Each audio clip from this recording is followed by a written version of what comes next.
What's going on, everyone? Welcome back to the channel. And today we're taking a deep dive in on the Sony ZV-1 Mark II, the compact vlogging camera for creators. Is this still worth it in 2025? Let's find out. The ZV-1 Mark II was built on its predecessor, keeping that same CMOS 20 megapixel sensor. The only thing that's really upgraded was the actual lens. This was upgraded to a 18 to 50, 1.8 to f4. The reason being because whenever creators used to vlog, it used to be a tighter lens, which was a 24 to 70. So the trade-off is you lose a little bit of the zoom. I think the 18 to 50 is actually better. Being that the lens was upgraded, but also this camera shoots 4K at up to 30 frames per second and 1080p up to 120 frames per second, which is still good. That's pretty much all you need. You know, most creators do not use slow-mo as much except for like when you're doing products but if you're doing like actual work for like clients, I wouldn't recommend that at 1080p because I feel like you need the highest quality. A lot of times the clients like to change their mind about shots. Oh, can we crop in a little bit more? You know, things like that. So I feel like if this one had 4K 60, oh yeah, it'd be a beast. Even though it's 8-bit, it'd still be a beast to me. One of the good things about this vlogging camera is the microphone. It can isolate your voice all the way around this camera, right? A lot of cameras don't have that, so this built-in microphone is actually pretty good, if I do say so myself, for just being a standard in-camera microphone. I currently have this camera on aperture priority mode. For this being an older camera, you still get an amazing image out of it, but you have to be in good lighting. Low light on this camera kind of sucks. I'm just showing you all how a new user would probably use it. They would just use it walking around, have it on auto, and we're gonna see if you're gonna be able to make this a professional camera, actually something you can grow with, all right? So it has 4K 30, but it is 8-bit. It's not like the newest Sony cameras, but it does have the new Sony cameras technology in there, all right? For as far as the menu. Color size, it's not that much different from the old, but let's do some slow-mo.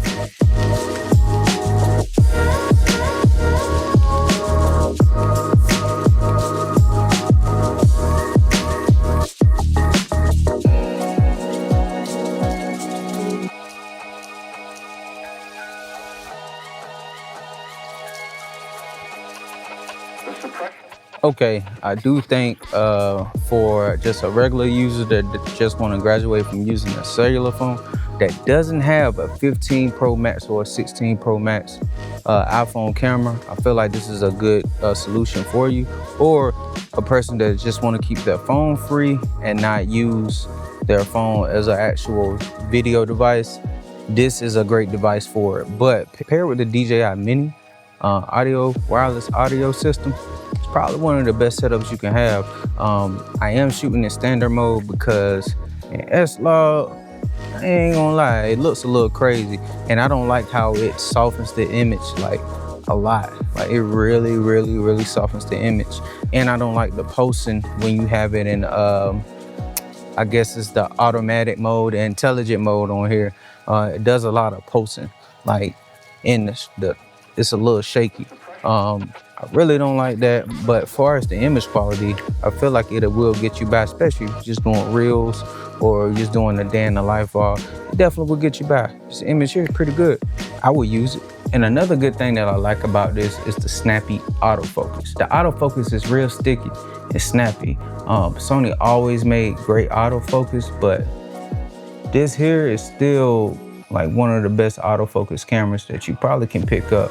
And another little quick thing that this Sony ZV-1 has is the defocus blur. So basically what it does, once you hit this button, it gives you a blurry background like at a lower aperture, which is pretty neat, man. Whenever you're doing product showcase, you hit this button, it gives you a blurry background, make it look more cinematic.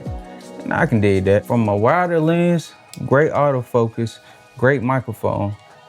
I mean, and the color science when you're shooting standard is pretty good. I found when I was shooting in S-Log or S-Log 3, it made my image soft. Probably can turn up the sharpness inside of the camera, but I really don't like doing that. I just kind of like my image to be good in camera, slap a LUT on it, keep going. But, you know, we can live with it. Shooting standard on this, which is what it pretty much was created for, it's pretty good. So we're gonna go through the pros and cons as of right now. You have a wider lens for better framing, great autofocus for vlogging. This is compact and lightweight. You can really put this in your pocket with like no problem at all. And the cons is limited background blur due to the smaller sensor on this camera. That's why a lot of people are going to full frame now, just to get a depth in their image.